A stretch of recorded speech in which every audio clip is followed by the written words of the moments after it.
G'day YouTube, Warbles on a lot here.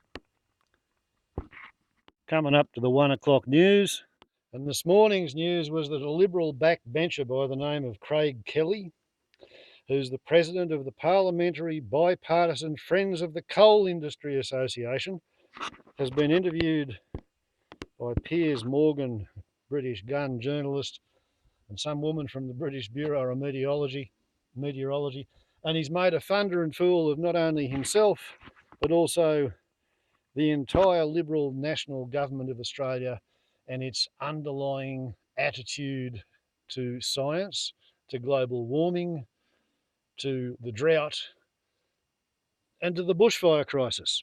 So let's just see what we've got on the news. 36-year-old Andrew O'Dwyer died when his truck rolled at Buxton on December 19. His father Errol has told a service in Horsley Park his son was a free spirit and a dreamer whose greatest achievement was his young daughter Charlotte. His brigade captain Darren Nation told mourners Mr O'Dwyer's love for the Horsley Park Brigade was almost as thick as the blood that ran through his veins. He said Mr O'Dwyer's passion was unbelievable, and as a keen photographer he wanted to show the world their work through social media. The Federal Treasurer, Josh Frydenberg, says around 20% of bushfire insurance claims have been assessed so far. Mr Frydenberg has met insurance companies' CEOs in Canberra today to discuss their response to the crisis. He says they're working quickly to deal with around $700 million worth of claims lodged to date. Around 20% of those claims have already been assessed, bearing in mind that the fires have been going for some months now. And of those 20% of claims that have been assessed, around half of those have already been settled. Police say they're doing everything they can to deter opportunistic thieves from going through homes in fire-affected communities. It comes after two men were charged for possessing housebreaking implements on the south coast where people had left to seek safety.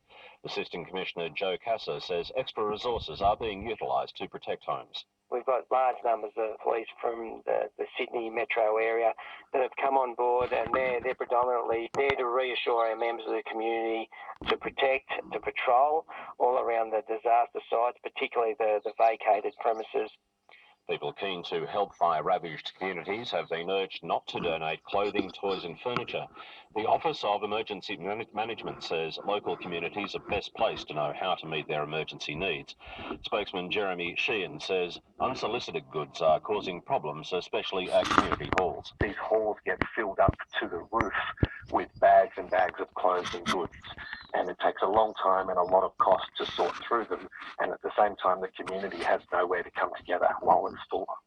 And Mr Sheehan says the best way to help is through a cash donation. The Blue Mountains train line between Lithgow and Mount Victoria could remain closed to passenger trains for months due to bushfire damage. The Gospers Mountain megafire tore through the area in late December, bringing down trees and power lines and destroying signalling infrastructure. Sydney Train says its crews are working to restore limited diesel freight services between Mount Victoria and Lithgow later this month. The agency will make a decision on whether to allow limited diesel passenger services in late January, but says it will take longer to restore electric passenger services. To other news now, and movie producer... I think we'll keep Harvey Weinberg out of this. Weinstein. The American pedophile. Rapist movie producer. He's dominating the news. They just charged him with yet another rape as he walked into court. Hello, welcome to The World Today. I'm Samantha Donovan. This Tuesday, a Liberal backbencher taken to task on British television for his stance on climate change. As the trial of the disgraced Hollywood mogul Harvey Weinstein begins, new charges of sexual assault are filed against him in Los Angeles. And the challenges facing some Indigenous communities affected by the bushfires. She's across from the park, so she's now talking to me about she wants to put a tent up in the park. She wants to remain on country, close to everything that she associates with and affiliates with. I'm concerned about having an elder in a tent.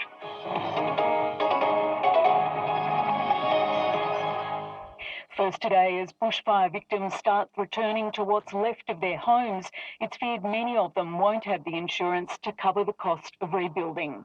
Researchers are warning the country is facing an under-insurance crisis, with an estimated 50% of all homeowners not having enough coverage. With the number of natural disasters forecast to increase and be more severe, they're calling for more government regulation to ensure people can afford appropriate insurance. Julia Holman reports. When Susan Templeman's home was destroyed in the 2013 Blue Mountains bushfire, she had one thing on her mind. It's an awful feeling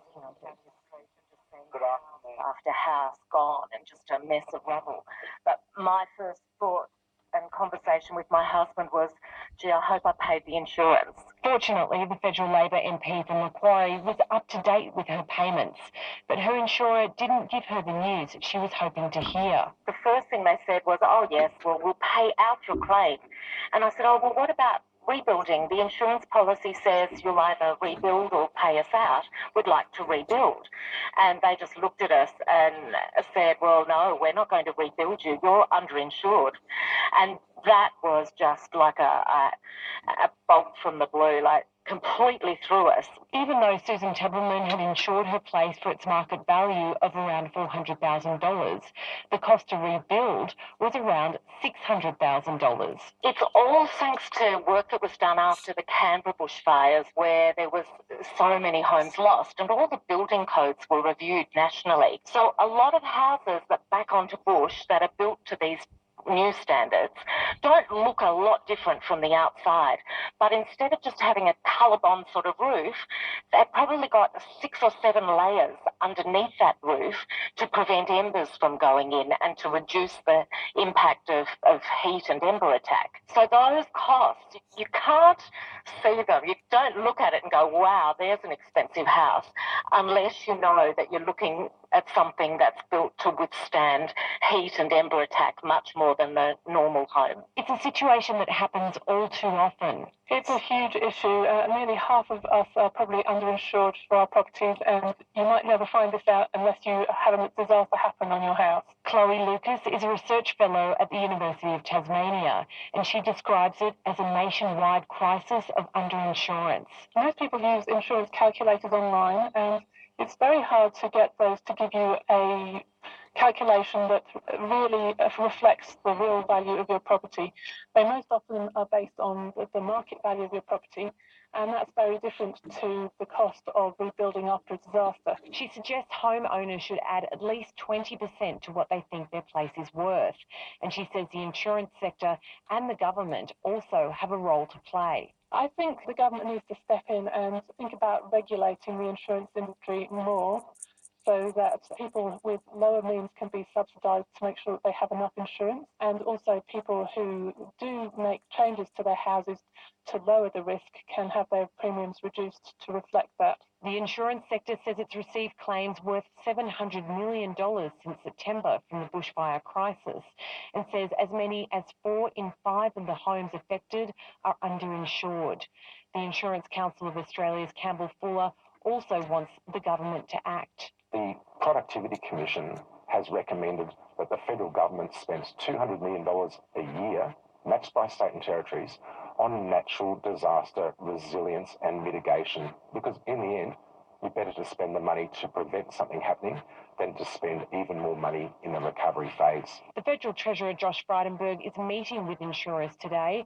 He says his focus right now is on getting claims processed quickly. If there is some red tape that is inhibiting their ability to get that money out as quickly as possible, we will be working with the regulators to reduce that red tape. Federal MP Susan Templeman says she ended up selling an investment property in order to rebuild her Blue Mountains home. But she says her neighbours on either side never rebuilt, and she has some advice for people whose homes have been reduced to ashes. Take as much time as you can. The more time you can give yourself to work through what is a huge trauma, not just for you, but for your whole community, the better, because you're more likely to make a decision that in the long run is going to give you a much happier future. Federal MP Susan Templeman ending that report from Julia Holman. Australia's bushfire crisis is being watched across the world, and some commentators are highly critical of the federal government's policies on climate change. One Liberal backbencher has been on TV in the UK defending the government's handling of the disaster, but his interview appears to have done more harm than good. Political reporter Stephanie Boris has more. Craig Kelly who is a politician in Australia and works for Scott Morrison's government. On breakfast television in the United Kingdom, host Piers Morgan gave a warm welcome to Liberal backbencher Craig Kelly, but the reception soon turned a little frosty. You're facing now one of the greatest crises you've ever faced, and there is you who still doesn't think this has anything to do with a heating up planet. Craig Kelly insisting there is no connection between climate change and the bushfire crisis. What causes the main thing of the fires is the build-up of the fuel on the ground and drought. That's despite Prime Minister Scott Morrison on the weekend saying there is a link. Australia is one of the countries that can say that this year, as we face this crisis, as climate change has impacted on the world's weather patterns that have led to where we are here today to some extent, combined with many other factors, the drought being the most significant, that right now Australia is beating the commitments that have been made. Speaking on radio station 2GB, opposition leader Anthony Albanese urged all sides of politics to work together on the issue. We can't put our head in the sand and pretend that climate change is not having an impact. Scott Morrison argues Australia is doing its bit to reduce emissions, but questions are being raised about what more can be done.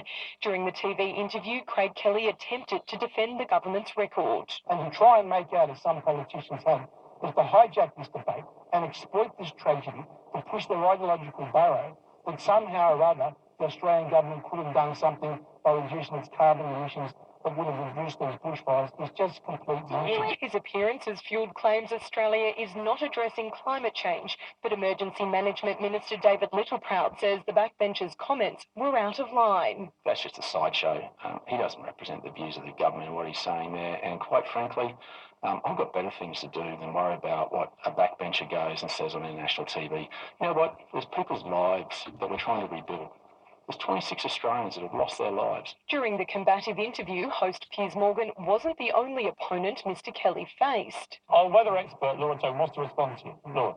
So Australia have just had, in 2019, their highest year temperature-wise ever recorded and their driest year ever recorded. Following his appearance, Craig Kelly spoke to Tom Tilley on ABC's RN Breakfast. You actually embarrassed the government. You got completely schooled by a weather reporter. Hang on, well, again, the weather reporter, the weather girl had no idea what she was talking about. That comment saw Laura Tobin respond via Twitter, saying she has a degree in physics and meteorology, adding the hashtag #NotAWeatherGirl.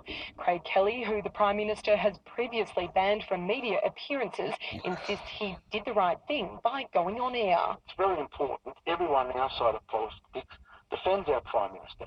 He's done a very good job, but he's actually been so unfairly attacked. Rather than help, his comments have put the Prime Minister's performance back in the spotlight and led to further questions about how Australia got to this point. Wake up.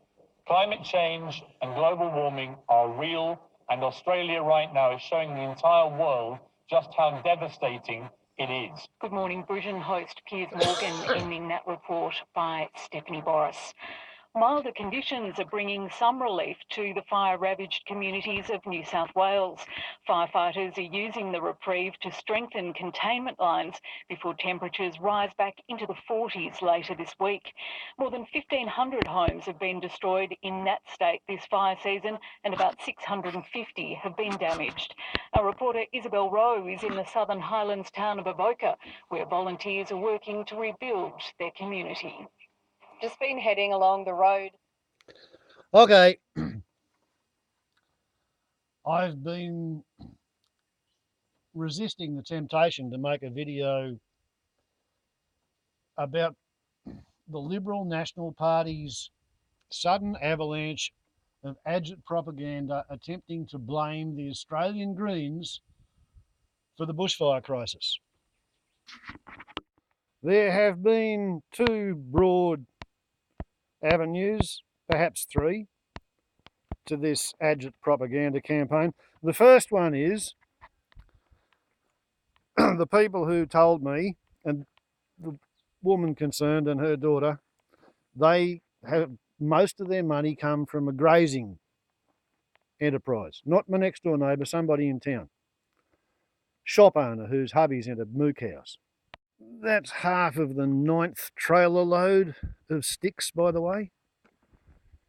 Did you know that you can't feed dry gum leaves and dry eucalyptus sticks to domestic livestock. Cows won't eat gum leaves. Sheep won't eat gum leaves. Horses won't eat gum leaves. No, they want European fodder, or they want Australian native food plants. Yeah, so they are telling me that the reason we got all of these bushfires is because they, the Greens, and they firmly nailed this to the Greens won't let us, air quotes, us the graziers, put our cattle into the national parks. Our cattle. They won't let us put our cattle into the national parks. And I said, well, because I tend to like to correct people when they belabour me with a misapprehension. I said, there's a problem with that issue. Your issue concerning Greens not letting you put cattle in the national parks, and that's what's going to stop the fuel from building up in your idea, is that gum trees don't feed cows. And when gum trees die, like they've been dying around here, on my side of the fence, where there's no cows, and by the way, just here I've been sprinkling water, and out onto my neighbour's place.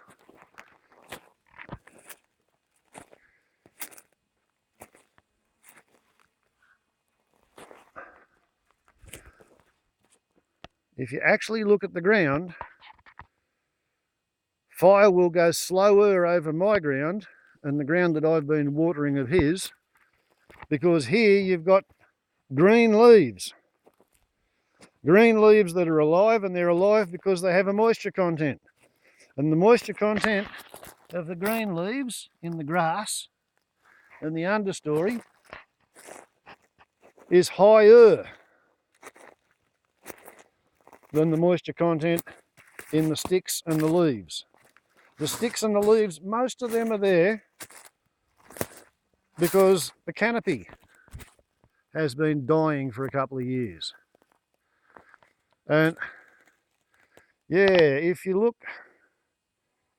at my place, the difference between over there and over here is that my place has been recently burned. Over here, this hasn't been burned since 1958. I've been quietly mining it for firewood close to my fence after I cleared most of the burnable, halfway burnable wood off my place. This is a patch of Australia which has sheep and cattle grazing on it. They don't often come up here because there's bugger all for them to eat and there's bugger all water.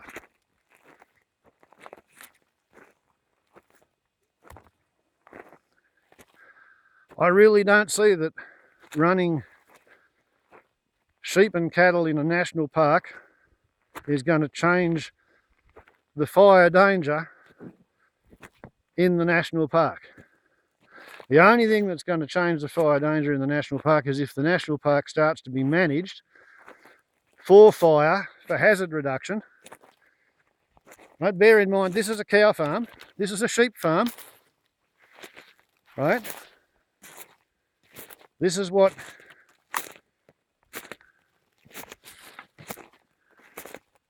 presumably the grazing lobby would like to see the national parks reduced to.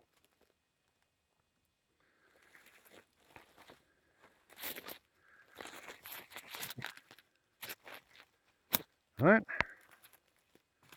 you got this firmly fixed in your minds. Now let's go over onto my side of the fence. The other theory put to me by different people is that the Greens are to blame for all of the fires because the Greens won't let you burn off in the national park. Now, last time this place burned was in 1958 on this side of the fence. Why is it so? It's because if you own the fuel, like my neighbour owns this, then you own the fire. And if you light a fire in fuel like this, unless you can extinguish your fire in your fuel before it crosses the fence, then you are financially liable for the entire cost of the fence and the cost of whatever fodder is destroyed and the cost of whatever machinery and cars and buildings and property. That's what you're up against if you lose control of your fire. So graziers go with the pretense that because they run their livestock all over their farm, therefore they don't need to burn under the trees because that would be really dangerous. So the fuel builds up on the grazing property until a lightning strike hits it and wipes it out. Now the national parks, they're also responsible for their fuel and they're responsible for their fire load and any escapes. And because they're a government department, people can sue them. And it's lawsuits that led to this situation because the Insurance Council of Australia has lobbied all the governments to draft the laws such that if your fuel catches fire from any means, lightning strike will do it, you're supposed to have a fire plan in place which enables you to stop your fire before it crosses the boundary fence. So both I and my neighbour would theoretically at law be expected to have provided a bulldozer blade's width bare mineral earth line between the majority of our property and the sacred fence fantasy, so that if anybody else's fire escapes their place, their insurance company's got somebody to sue. So that's how the law is drafted. It's for the benefit of the insurance companies who are looking for someone to sue. Now, the reason all these rocks are sticking out of the ground is because about 150 years ago, after the gold rush, they ring-barked all the trees. And when they ring-barked all the trees, they ran a whole lot of livestock on the grass that grew under the dead trees, and then there was a drought, and then they wanted to clear the land and they burnt during summer. And they had a really hot fire and they killed just about everything. And then there was a flood, and about a metre, sometimes 2 or 3 metres at places like Wellington Vale, wash off the hills. And that's why the rocks stick out of the ground, because of past agricultural fantasies. And 150 years later, all this country still hasn't got any actual topsoil. So if you think about trying to get a bulldozer back to bare mineral earth in a place where what you've got is exposed regolith, rock that used to be like raisins,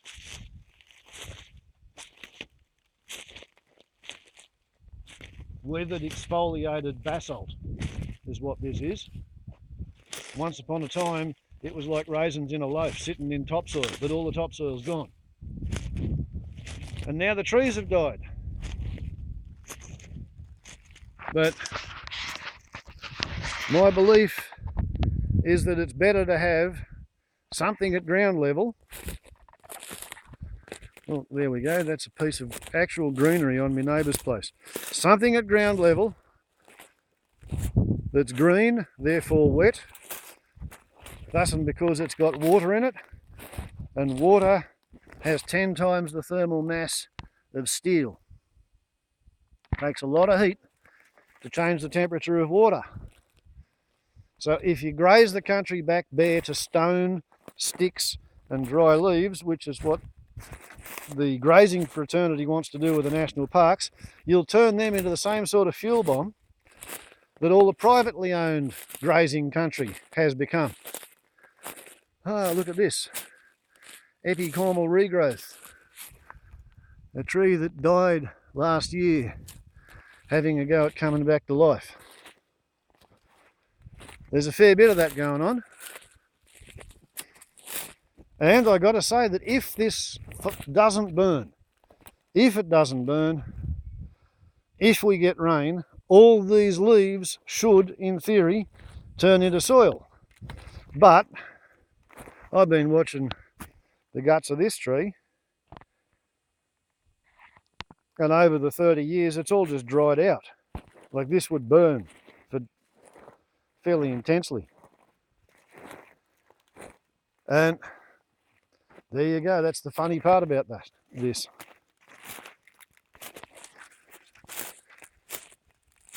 That tree stump there is unburnt, hasn't burnt since 1958. This is my unburnt chunk of country. Just exactly the same kind of bushfire danger as my neighbours. This is a burned stump with burn marks as high as my head. This is on the boundary line of where I burnt.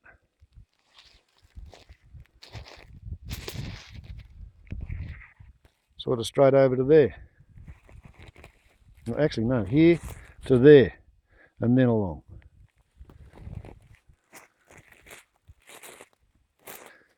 And all of my good work here under the trees that have all died, it's just been sort of undone by the cascade of dead dry leaves. For the last 3 years, it's been entirely too dry and too hot to be able to burn. And it's not as if I haven't burnt. You can see where I have burned. I burnt 8.8 acres, about 3 hectares, I suppose. It would be 5 or 6 years ago.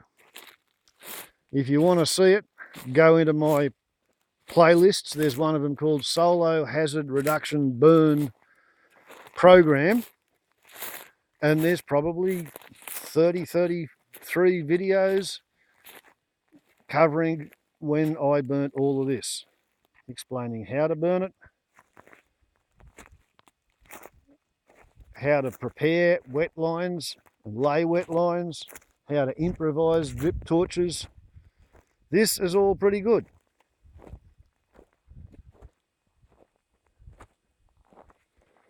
It's got a lot of leaves.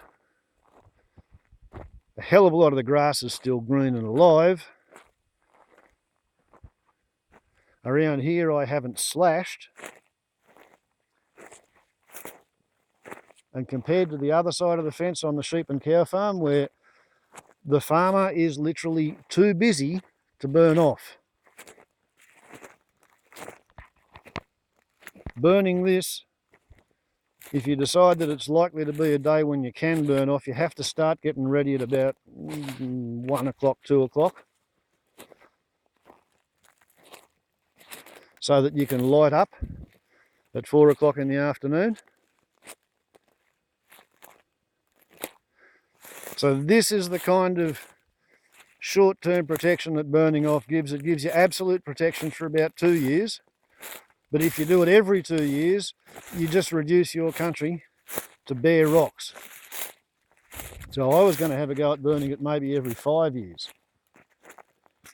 However, by the 3-year mark, when there were a few patches I wouldn't have minded having a go at, particularly that corner patch right up there where I didn't get to burn because it was going to burn in onto my neighbour's corner. It was too hot, too wet, too dry. Not safe to light up a fire because you can't control it, because you can't guarantee that it won't just climb the stringy barks and get into the canopy. And once a fire gets into the canopy here, this was before I had any fire pumps, but the fire pumps are no use to me because the fire pumps are all down there to defend around the camp, the hut, the machinery shed, the aeroplane trailer, and by necessity the water tanks. So this here's country that hasn't had any work done on it for about 5 years, maybe 6. It has been burnt off, but this is 6 years worth of accumulation of bushfire fuel hazard,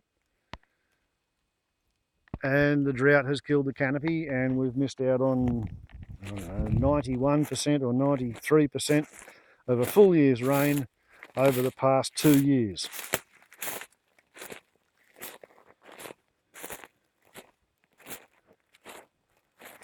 when I conducted my burn program, one of the conditions is, even in winter when it's not during the permit season,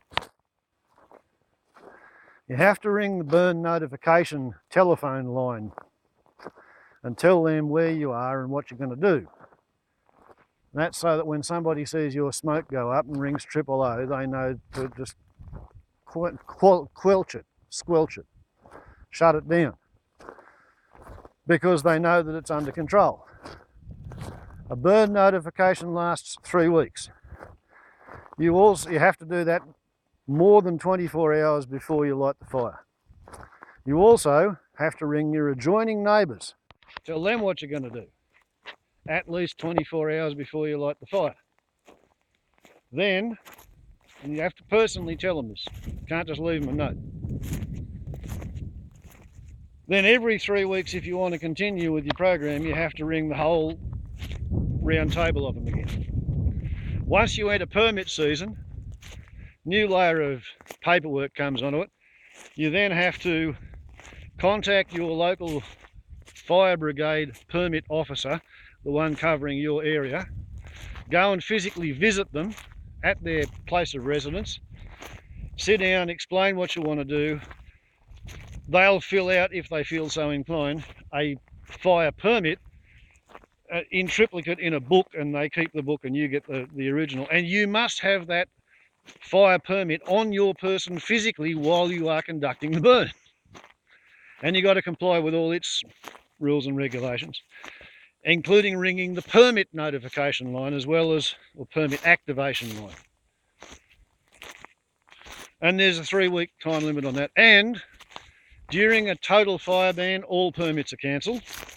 And if there's a Section 44 fire within your fire district, that's Section 44 is a state bushfire emergency, which is beyond the ability of the local yokels to contain with equipment and resources on the ground. So therefore they're able to call on state resources. It's a funding thing. Is it a Section 44 fire?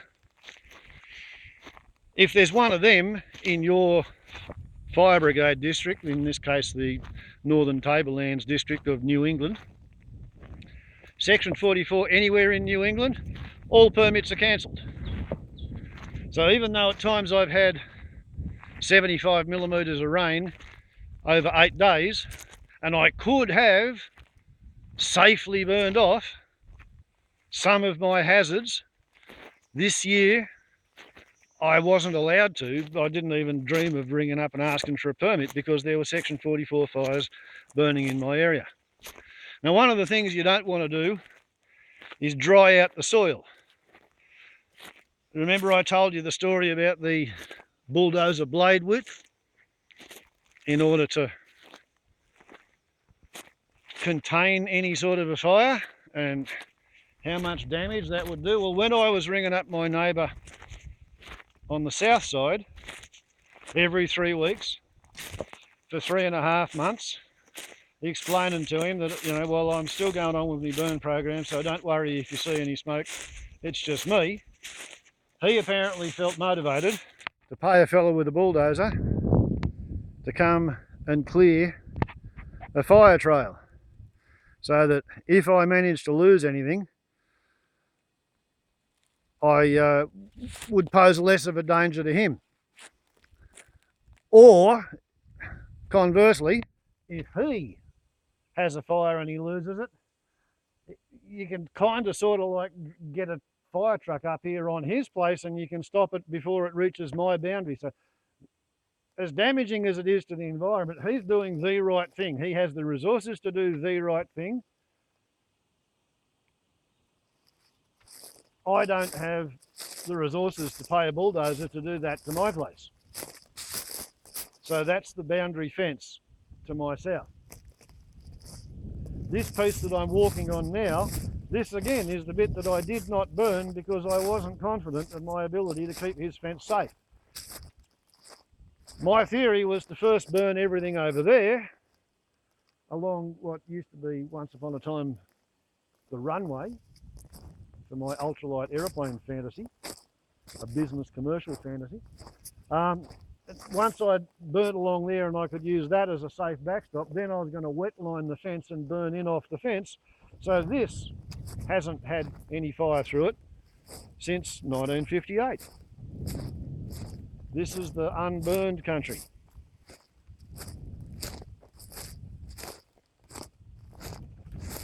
But it's very labour intensive is what I'm getting at. If you do it the way the Rural Fire Service would kind of like to do it, next door neighbour would ring them up and say, oh, I want to do a hazard reduction burn on my bush block, and they'd say, yeah, how big is it? And he'd say, oh, well, I've got this one great big paddock that's 200, 300, 500 acres in extent, and it's got a big mountain in the middle of it. And they'd say, and have you got a fire break to protect your fences? He'd say, yes, I've had a bulldozer go along there and I can get him back to give it another little clean up beforehand. And they'd say to him, okay, well, in 3 weeks' time on Saturday at 11 o'clock, 6 fire trucks will assemble at your place. And about that stage, the farmer Fred starts to get a little bit wary, and he says, but what if the weather's not right? Oh, well, you know, we need to get our practice in, and we've got to meet our targets for how many hectares we've burned. So you just sort of wait for us to get there, and unless the weather's really, really, really bad, we'll go ahead with it. Now, here again, this is 5 years ago, and I'm the bloke who put these burn marks on these trees. And I still wouldn't like it to have a fire go through it, but this is the country that I burned because I'm a greenie and I'm trying to administer traditional Aboriginal land management practices. And that tangled pile of kindling over there, go again from a slightly different angle, that's where I have burned. This is looking straight down the runway, ha ha ha, and I burned from this edge here, and I burned that way, and laid a wet line on there, and this side I left alone because I was worried about my neighbour's fence, and I didn't want to get a fire anywhere near his fence. So that's a really good example of how, if a landowner doesn't have the money to put a bulldozer and scrape back to bare mineral earth and leave a scar that's going to be there for probably 500 years, then instead of being able to run the ignition line along a landscape feature, you have to run it along some artificial boundary line, and you wind up with stuff like this that, you know, 5 years ago it would have been kind of scary to burn this flax lily encampment. And because I did burn it back there, then over here, this is the effect of a traditional, quasi-traditionally managed forest. I can't say it's traditional because, you know, I've read this stuff in a book and I was raised as a white man. But this, while not perfect as a place to host a bushfire and a heat wave at the end of a bloody drought, if I was living here, if I'd ever got around to building the house that was going to go here, I would presumably have the water tanks and the runoff from the house, and there would be none of these dead trees and none of the sticks on the ground, and this wouldn't be too bad, all things considered. And instead of, well, yeah, here's 5 years flax lily, killed off by 2 years of absolute crippling drought. And this is where the sort of grand mansion fantasy was supposed to occur. Never did happen, and owing to funding constraints, I'm actually kind of sort of almost pretty glad that I'm at the front gate where I can run out onto the neighbour's bald bear sheep farm. And it would be another 250, 300 metres to pipe his water up to here, assuming in an alternative universe when I had a mansion here, assuming he was interested in putting in a bore or selling his water to me. So, yes, you can do hazard reduction burns, but because of the fence laws, 3.5 months to actually burn 8.8 acres, say 3 hectares. That's one person working on their own. Yes, if you had more people, you could burn more in less time. But it is labour intensive. And what has stopped rural Australians from even trying to burn off like a traditional Aborigine is the fencing laws. Now we come to the idea that there hasn't been burning in the national parks. This morning I heard an interview with a professor of, let me get this right, landscape flammability. Aha.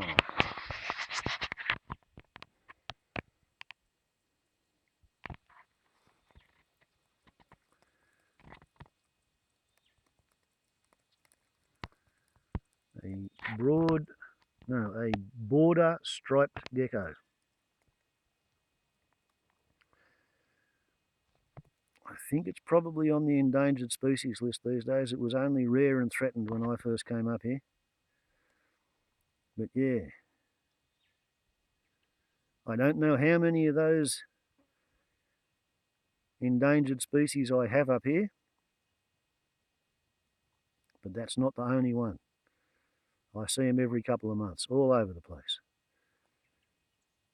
And unless you have cold managed hazard reduction burns, you're going to cook these little fellas. God knows how many lizards and snakes and little shrubbery birds have been burning in this bloody bushfire season. But anyway, the national parks have got the same constraints on burning across fence lines as I've got. And they've also got statutory regulations on how many hectares of prescribed burning they have to do in the winter. And in the last 10 years, the amount of country that they have been doing prescribed burns in, despite the narrowing window of opportunity and despite funding cutbacks and retrenchments, they've been actually, I think they increased this 10-year period, they burnt 17% more land than they burnt in the previous 10-year period. However, last year, my state premier, Gladys Berejiklian, she retrenched about 170. They move fast when they go, don't they? She retrenched about 170 national parks and wildlife ranges. So last year, 2019, in the heatwave killer drought, there was 176 less national parks and wildlife ranges in New South Wales to be conducting the burning off program that now the Liberals and National Party are claiming that the Greenies have stopped people from burning off in the national parks. It's absolute, pure, desperate blame casting. They're looking for a whipping boy to take the blame for their managerial, administrative and governmental failure. We had this half-wit backbencher, Kelly, claiming that because somebody told him that the total rainfall recorded in Australia from 1900 to 1919 was no higher and no less than the total amount of rainfall that fell on Australia in 2000 to 2019. Therefore, there was no change to the rainfall patterns of Australia. In defiance of all other recorded measurements, this lunatic from the Parliamentary Bipartisan Association of Friends of the Coal Industry. This, when I was a child, was a wet sclerophyll forest. Then it became a sclerophyll forest when I bought it. During my tenure, it's become a dry sclerophyll forest, and now the bloody thing's dying. We used to get about 850 to 930 millimetres of rain per year when I was a kid. Then it became 830 millimetres a year as the average. This year, 357 millimetres. Last year, 558 or something. If he thinks that Australia's rainfall patterns haven't changed, he's nuts. If he thinks that Australia isn't warming because of global, industrial scale, atmospheric release of greenhouse gases caused by fossil fuel extraction, export and burning, and on that particular scale, Australia is the 5th largest source of all fossil fuel emissions. That's how much coal and gas we export. That's how much. We might only produce 1.35% of global emissions with the fuel that we burn here on Australia, but we're only 0.03% of the world's population. So we're 500% per capita on what our average figure should be, and that's because we choose to have a high energy, convenient lifestyle. Right here, using the same thermometer in the same ventilated, insulated hutch at head height on the south side of the tree in the forest,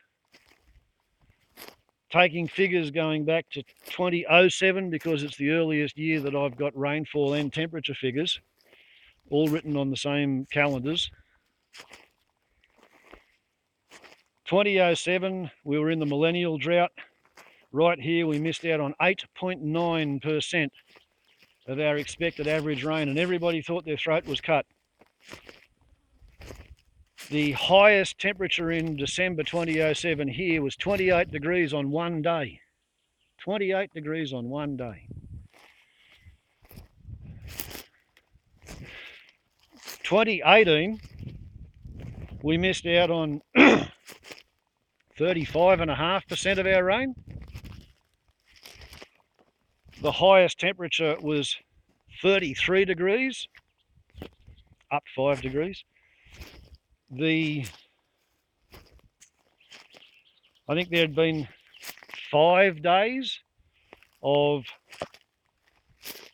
28 or above, whereas 11 years earlier there'd been only 1 day of 28, and that was the highest temperature in the whole month. 2019, 350 mils of rain, 43% of a year's rainfall instead of 57.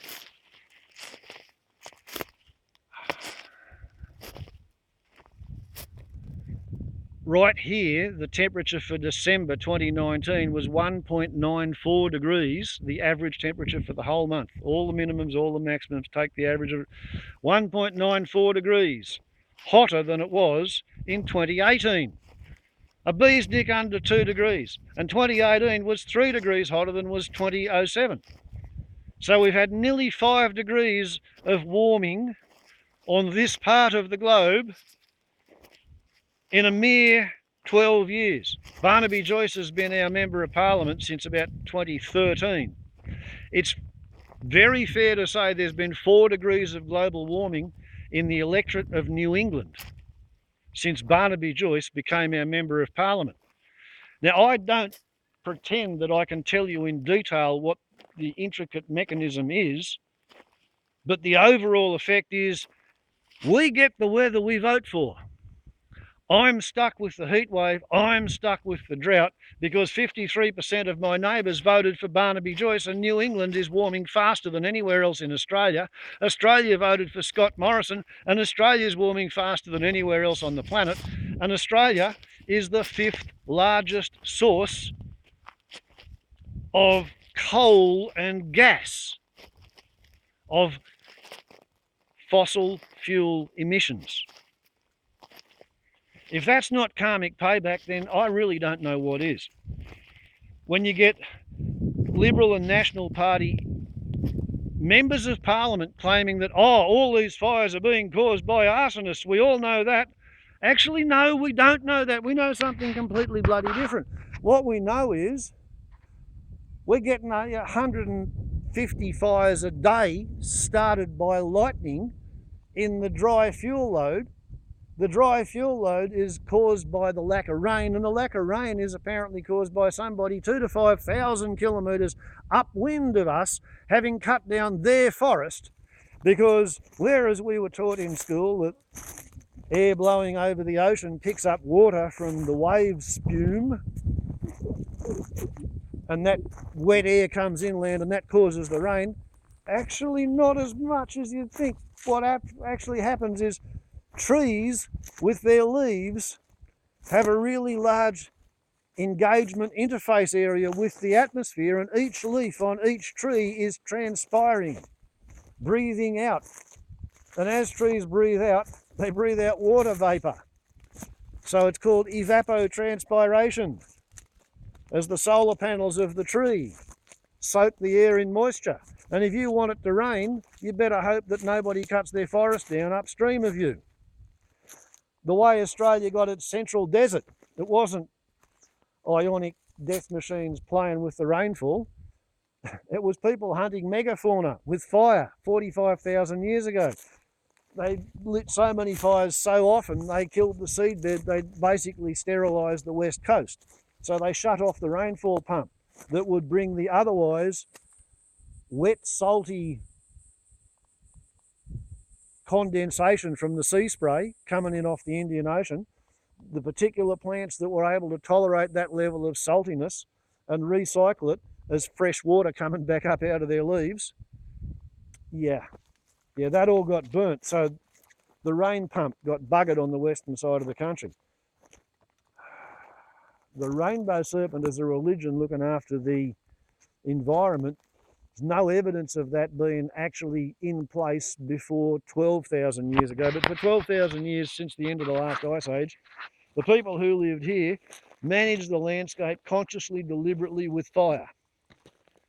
And it was a religious family duty to maintain your part of the country, your towery, so that it wouldn't burn.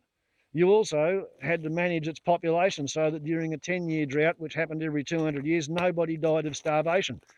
You didn't do the European thing and breed up as many people as possible during the good years so you could have a big army so that when you got a bad year, you could invade your neighbour and steal their granary. Strangely, the people who stole each other's granaries bred up massive fucking armies and came out here 230 years ago and colonised Australia. European colonists. They emptied their colons all over everything they didn't understand. The continent of Australia being one of them. They did a lot of colonising, did the Europeans, 300, 400 years ago. So, here we are, a couple of centuries after my ancestors shot and poisoned and dispossessed the people who knew how to look after the landscape, fixated by the sacred bloody fence fantasy so that nobody who owns land dares to burn off. They just sort of hope that it's going to not burn and pray that lightning won't strike them, and run as many sheep and cattle as they can down on the flat. And their idea of a hazard reduction burn is go down there and burn the blady grass in winter when it's safe to burn the blady grass. For God's sake, don't get a fire underneath your trees, because if the canopy catches fire, you'll never put that out. But they will burn the blady grass off, and some of them will burn off, others will slash, others will crash graze. right around their houses. Others will water. Me, I have burnt, but I can't burn, so now I'm watering. And I'm using just the same irrigation technology that any other irrigator uses. Petrol-powered pumps, poly pipes, nylon fire hoses, irrigation spray heads. The irony of it is not lost on me. What I don't get is why otherwise intelligent people would want to believe the Liberal and National Party, who are claiming that the fires are being lit by arsonists. Other people are claiming that the arsonists are environmental ecological terrorists who are trying to advance the green agenda by burning the national parks, but they won't let anybody have hazard reduction burns in because they won't let anybody graze cattle in them. The amount of loud, confident, wrong horse shit being spoken on the media is just mind-buggering. And I've had it up to here with people saying, oh, blame the greenies, they won't let you burn off in the national parks, they won't let you graze in the national parks. And at the same time, they're claiming that the greenies are lighting the national parks as some kind of a protest movement against something or other. To my knowledge, the Greens are the only people who've been right for the last 40 years. The Greens have stood on a policy of prioritising the environment, caring for the environment, and trying to fit your economic desire to make money around what the environment can sustain, rather than rigging the law and then breaking it and not enforcing it for the benefit of people who just want to trash the environment really fast to extract a quick profit, either for their own benefit or for the shareholders who they've hocked their bloody life to. And yeah, the people who vote Labor all want to work for somebody who votes Liberal or National.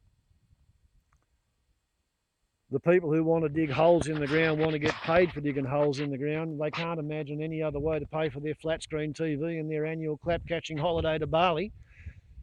So they put the pressure on the politicians, and the politicians have got the idea that if you tell the people in the suburbs that they can't have the easy, free, convenient lifestyle that you've told them they're going to inherit by right of being Australians because, you know, terra nullius, ruled Britannia, they'll always be in England, which joined the common market and now wants to do Brexit. None of their sloganeering makes any fucking sense, and they have literally destroyed the ecology of the biosphere. They have disrupted all the homeostatic mechanisms that kept the temperature at an even keel, where it was really good for humans to have civilization and develop a culture. All that's been destroyed. The clear and obvious analogy is to imagine that there's an intergenerational starship moving through the galaxy, and the engine room has been safely sealed where none of the crew can get at it. And all the crew has to do is sort of eat, sleep, fornicate, philosophize, play sport, figure out what life is about. And suddenly, a segment of the crew became insane, and they decided to dig up the sewage recyclers and chop down the air recyclers and the water recyclers and burn the air and water recyclers to smelt the sewage recyclers and food recyclers so they could manufacture jewellery and sell it to each other and call themselves rich. And the rest of the crew sat back and watched and bought the fucking shiny little gewgaws. And sadly, planet Earth is the smallest biosphere that anybody has ever discovered anywhere in the universe, which is capable of sustaining human life, civilization and culture. And 12,000 years ago at Göbekli Tepe, the broadacre agro-cult of harvest everythingism commenced destroying the ecology of the biosphere so that they could accumulate a surplus which they could carry to market and sell, using it to feed the stonemasons who were building Göbekli Tepe. But they thought it was a good idea. They thought it was all justified. And every stupid, ridiculous, counterproductive, anti-ecological decision that's been made ever since has been made by people who thought they were doing the right thing. And even if they knew they were doing the wrong thing, they thought they'd be able to get away with it for a while and then get back to doing the right thing. You know, like when somebody borrows money to buy land and plans to farm it, and they figure that with the profit of 10 good years, then they'll be able to pay their loan off, and then they'll be able to give one of their paddocks a rest every 5 years. Yeah.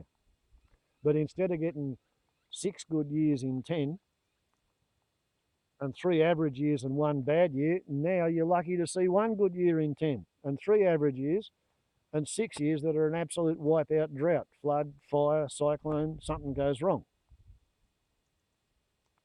So it's no longer possible for people to borrow money and pay it back by farming. So the food chain of the city's ends who go hunting and gathering in the supermarket, it's about to be cut off. You're just getting a preview down on the southeastern coast of Australia. The bushfire destroys the power line. There's no money in the auto bank. There's no way to get petrol out of the bowels of the supermarket shut. At least they can go and stand in the Great Eastern Firebreak and wait for the fucking firestorm to come and hope it doesn't burn them with incandescent, volatile, unburned gases. Because even if you are standing up to your nose in the ocean, it's no fun breathing that shit. So, class, what have we learned? We've learned that cattle don't eat dry dead gum leaves and dry dead sticks. We've learned that it's a good idea to have some greenery in among your dry sticks, because greenery is wet and water has thermal mass, and thermal mass will slow the fire down, stop it from flaring just quite as brightly. We've learned that the Greens have no agenda to prevent hazard reduction burning. People who have got an agenda to prevent hazard reduction burning are as follows: asthmatics who live in towns and suburbs and cities. Anybody who has ever complained about the air quality in their town because, oh, the national parks are burning off and it gives me the shits because my bed sheets smell like a bloody bonfire, that's somebody who has prevented burning off in the national parks. Another person who's prevented burning off in the national parks are the fucking wankers who want to drive at 100 kilometres an hour through the smoke of a fire. Oh, but I'm on a schedule, I got to get to a meeting. I have purple polka dotted pink plastic buckets to sell. Or some other really high priority that means I can't slow down and drive to the conditions.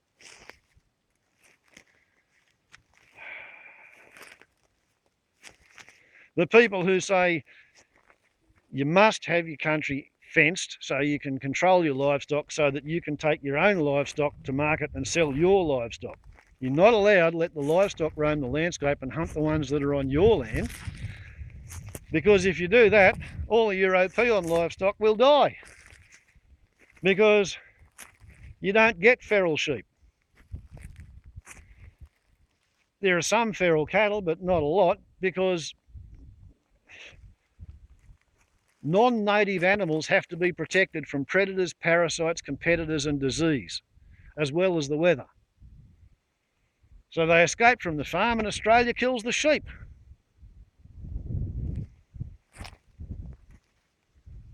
And the ones that don't die off, they just become noxious pestilential plagues upon the landscape. You have cane toads, cats, rabbits, foxes, brumbies, bloody brumbies in the national parks.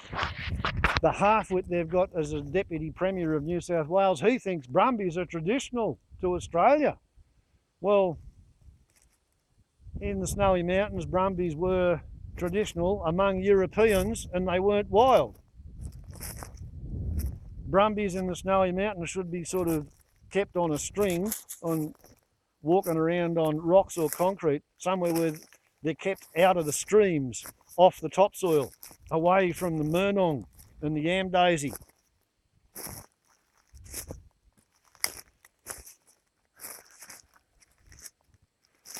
We've got a bunch of nostalgic European romantic fantasists still in charge of Australia, even as it's falling to pieces. And they don't want to take responsibility for the decisions that they've made. The Prime Minister has been dragged kicking and screaming to admit that, yes, you know, the climate is changing and it is to do with things that people have done. He still won't speak about coal burning and gas burning and global warming. He's talking about climate change because he's clinging on to the theory that the climate always changes. It's a debating tactic. He thinks if he can get his ignorant, hubristic, arrogant, reckless, mindless, unthinking idiot voters in the cities to tap their foot and go along with him as he says it, then it'll make it true. It's like the idea that if you defund the CSIRO and fire all the scientists, then there won't be any research. And if there's no research, there's no data. And if there's no data, you can't prove there's a problem. Well, guess what, honey bun? You fired all the fucking scientists who said that global warming was going to give us a horrible fire season. And then you wouldn't listen to the retired fire commissioners. And that didn't make the horrible fire season go away because the science is still there, even when you fire the scientists.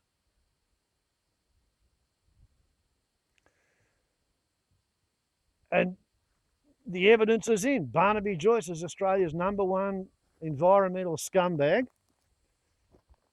He allowed the irrigators to suck the water out of the inland rivers. He's been lobbying for opening the Adani coal mine. He permitted the clearing of the Brigalow scrub, you know, a couple of 1,000 miles upwind of here. So I guess, you know, he got the bloody North Queenslanders and the Northern Territorians to clear their scrub, to cut the transpiration, to dry out the rivers in the sky. So now here in New England, our rainfall's dropped down to 43% of what it should be. Thanks, Barnaby. You selfish fucking halfwit. One of these days, I hope you look at yourself in the mirror and realise what thou hath wrought. Because if God's got the sense of a fucking yellow-footed Antechinus, you're going to be judged harshly when you turn your toes up, Barnaby. It's a really good thing that I don't get to judge anybody because I'm not the creator of the universe. It's not my job. By Jesus, I wouldn't want to have your karma, Barnaby. Or Scott Morrison. Or Frydenberg. Dutton. Any of the fucking half-wits. Barrelero, McCormack. The idiots who brought us to this situation by selling the idea that a carbon tax is bad because it'll raise the price of electricity and their great God is prosperity now. Not prosperity forever, not prosperity for their children. They've eaten their grandchildren's play lunch. And now they all want it to be the Greens' fault because, you know, oh, well, the Greenies don't like fucking anything that's a good idea, so we wanted to put cattle in the national parks and they must have stopped us from burning off. They say that at the end of a decade when the national parks has done 17% more prescribed hazard reduction burning than they did in the previous decade, and the Greens want them to do more. When the only person that I know of within 100 kilometres who's actually burnt under a forest that hasn't previously burnt since 1958 was Muggins here. The howling mad scientist, tree-hugging green activist, the fool on the hill. I've burnt in my forest and yeah, I'm reaping the benefits. My place is not nearly the fire trap that it would otherwise be. But what it really needs is rain. And to get the rain, we need reforestation, upwind again. How long is that going to take? The only real hope we've got is that some sudden phase-changing chaotic thing will occur, like maybe, Greenland going plop yesterday afternoon or tomorrow morning. Suddenly flood the entire coastline of the world, push sea level up by 6 metres, shut down international trade, shut down further industrial scale global carbon emissions to the atmosphere. And if nothing else, the ocean would come closer to here, and maybe that'll push the rain a bit closer.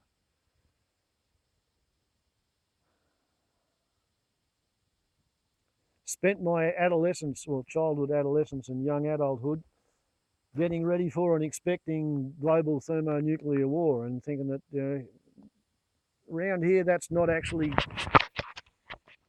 too impossible to survive.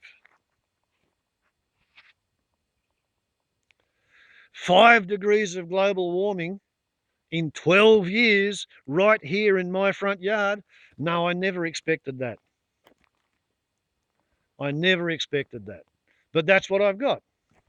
And this is what I've done. Cut down the trees that have died, watered everything as much as I can afford, spend all my life savings on fire hoses, and hope the bloody hell that I don't come under ember attack before I get all of this shit cleaned up and in a slightly better condition to try and defend. Because I don't want to be homeless. Mightn't look like much, but it's better than living in the gutter.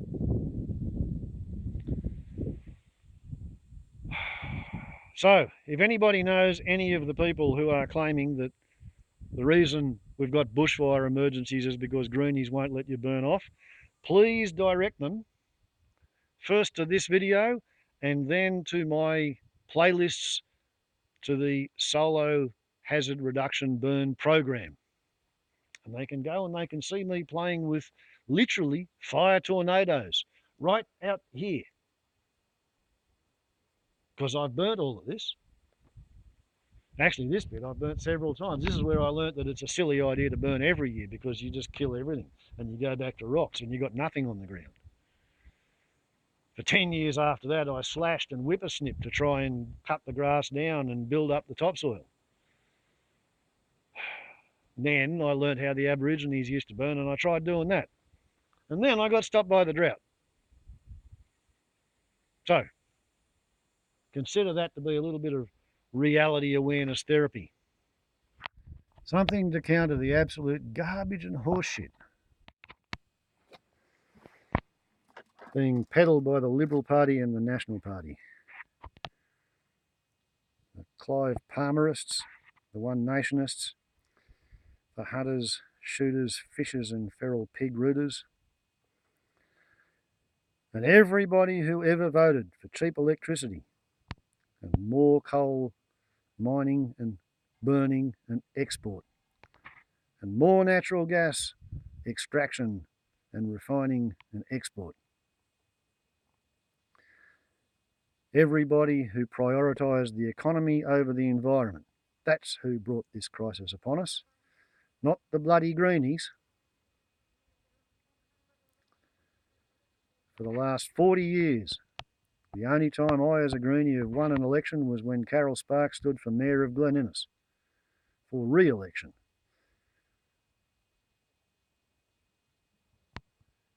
Because it was after she'd been appointed by the rest of the council in a ballot of the councillors, and they appoint their own mayor. That's when she had to stand for re-election as a councillor, and the town got to vote, and we voted that she stay, and yeah, she stayed. Every other election I've ever voted in, the Greens have lost. Welcome to democracy. That's why here in Barnaby Joyce's electorate we have 4.94 degrees of global warming in 12 years, 4 degrees of it in Barnaby's time. And he doesn't understand why he's a terribly unpopular halfwit among people who can spell the word science and knows what it means. 2007, highest temperature for the whole month of December was 28 degrees once. 2018, the highest temperature was 33 degrees once. And there were 5 days above 28. Might have been 15. Yeah, 15 days above 28. 2019, 38.5 was the highest temperature. 2 days of 38 or above. 21 days of 30 or above.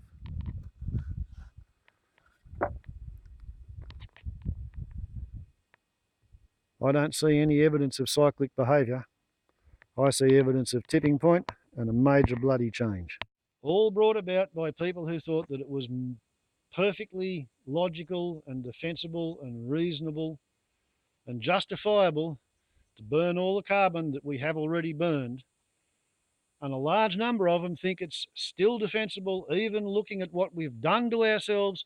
They want to continue to try to grow the economy by burning more carbon.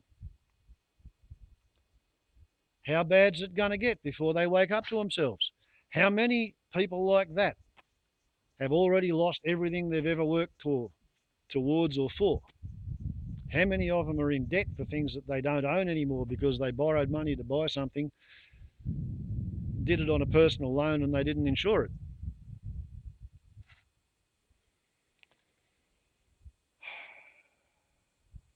January 26th, Australia Day, Invasion Day, Unvasion Day. The continent of Oz is unvading itself of us, the European colonists. That's what it looks like, apparently, from what I can see. But what would I know?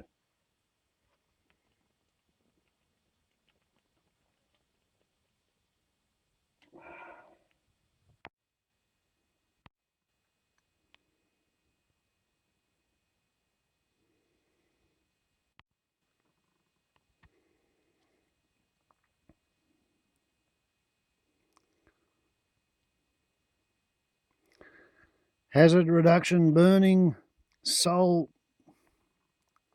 70 videos.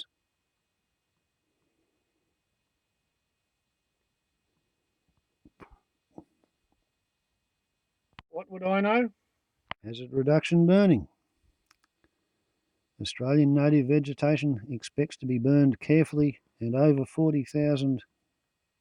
No, not going to tell us anything there. Yes, it will.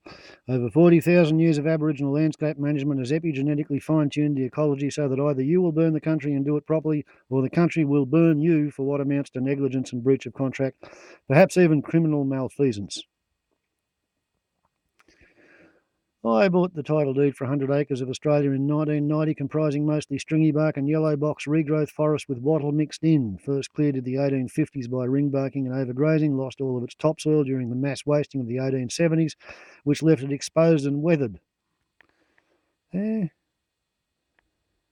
History of the January 2013, on a breakout day, I had to go firefighting, so looks like the first video's gone up. Published June the 4th, 2014. So that gives us a date 5 years ago. This is burn 17, almost a complete dead calm.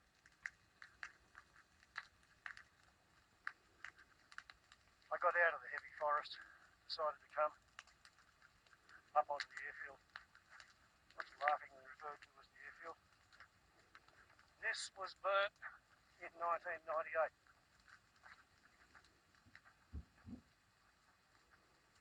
And it's going off. It's one in. So anyway, that's burnt 17.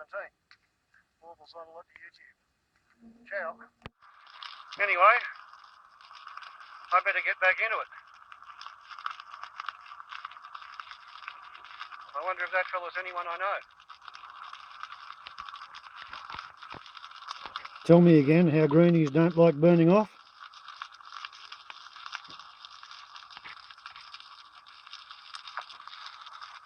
The unplanned spontaneous movie in the middle of a hazard reduction burn. Okay, so what have we forgotten? Arsonists. as I said earlier, most fires in this particular season and campaign, most of the fires are being caused by lightning. There are some fires that are caused by arsonists, and arsonists, by and large, on the whole, they tend to be people who have been abused as children. Physically, verbally, sexually, sometimes just savagely neglected.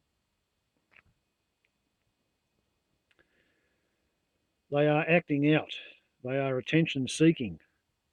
They can't deal with who they are, and they're fascinated by fire. But if you look at Australia's most recent horrific, seriously horrific, like not something where 20 people die in a day, but 172 people died in one day in Melbourne. What are we talking, 10, 12 years ago? 161 of the 172 people died as a result of fire that was caused by equipment failure on the grid, sparking from power lines. Badly maintained power lines which were deliberately badly maintained to boost profits for shareholders. A bloody sight more shareholders vote Liberal and National than vote Labor or Green. Just quietly. The people who are trying to kick up a shit fight about arsonists, I'm not saying they're wrong that arsonists are a problem, because the last thing you bloody need is some idiot going out there and lighting a fire.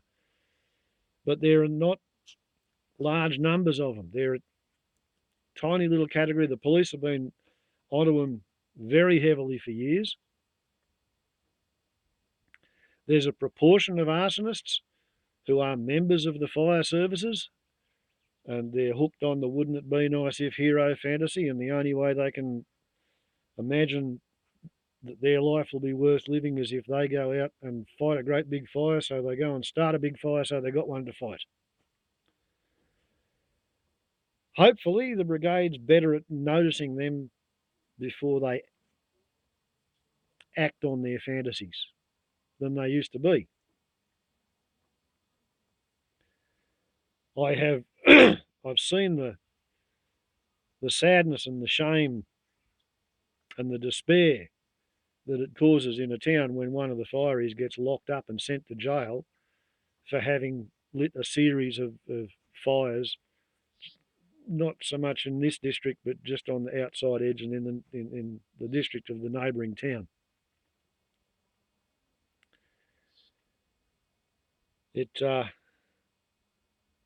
It's a worry, but it's not nearly as big a worry as 5 degrees of warming in 12 years, 4 degrees of warming in 6 years, 2 degrees of warming in 1 year. Arsonists are not as big a worry as the idea that the whole grid has been poorly maintained and it's ready to fall over sideways on a windy day. And if that windy day happens to be 40 degrees of temperature and 5% humidity, then the fires that are going to be caused by the failure of the power lines, you're never going to put them out. We're already getting some small foretaste of what it's like when the fire burns the power lines and the ATM doesn't work, so nobody's got any cash. The service station can't pump petrol and the supermarket cash registers won't work. And apparently there have been cases of people deciding that I've got the money in the bank and the card won't work, so it's the shop's fault, not mine. I want to take the goods.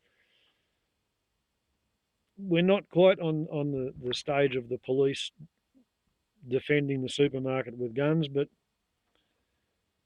after the next heatwave cycle, we'll see where we are then. Because what we're getting is about 5 days of stinking hot weather and 1 or 2 days of respite. And that's happening again and again and again. But yeah, the few people who are actual arsonists who are out there, they're fascinated by fire, most of them are the surviving victims of childhood sexual abuse, childhood physical abuse, childhood verbal abuse. They are damaged, dysfunctional units. And the history of psychology of jurisprudence says you can't blame somebody if they couldn't help themselves or they didn't know what they were doing. Be interesting to see how the legal system deals with that in this volatile environment.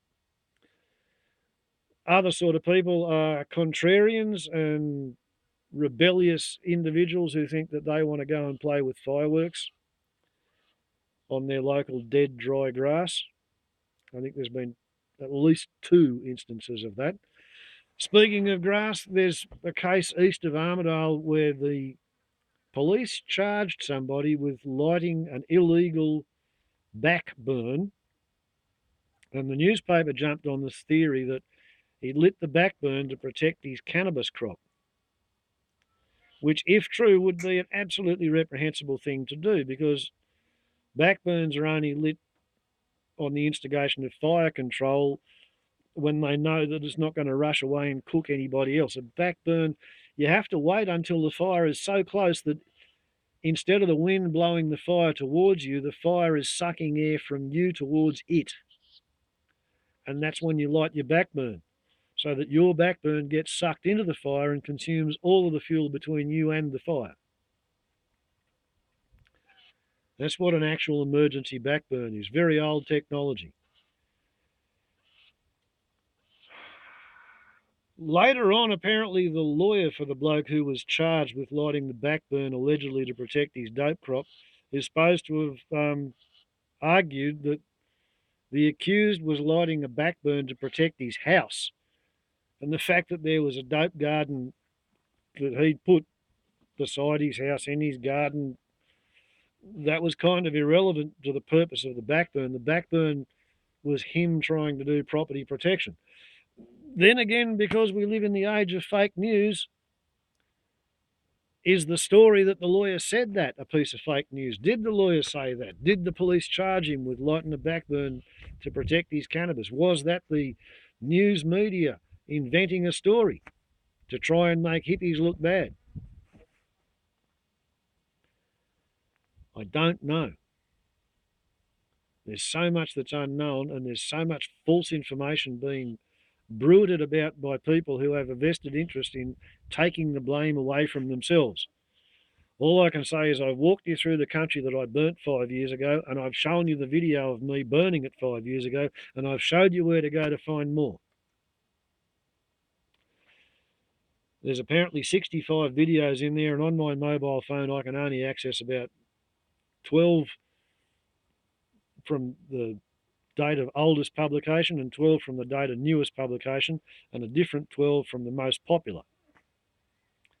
So, yeah, I can't really administer my own playlist because they've grown too big, and such is life, I guess.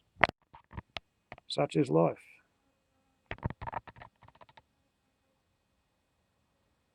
And it doesn't look like it, but I put 1.4 millimeters onto this right here last night.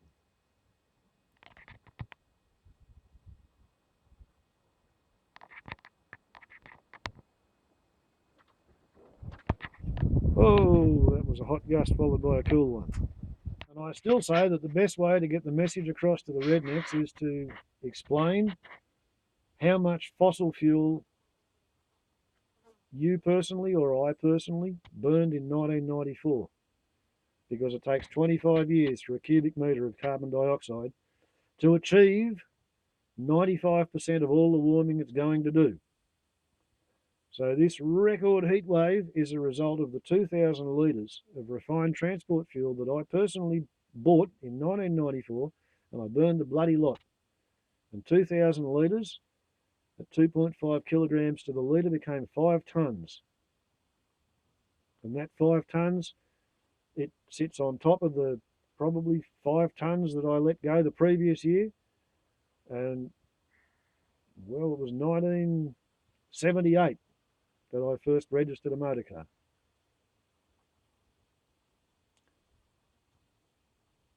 All I can say in my defence is I've got my fuel burn down to about 1,000 litres a year, and it has been like that for at least the past 15 years. Since I stopped having to drive all over the bloody country to go and attend court cases pursuant to a dysfunctional marriage. Warbles on a lot to YouTube. Look out for the bushfires. Reduce your fuel burden. Polish your fire hose because nothing else matters. Stay safe. Ciao.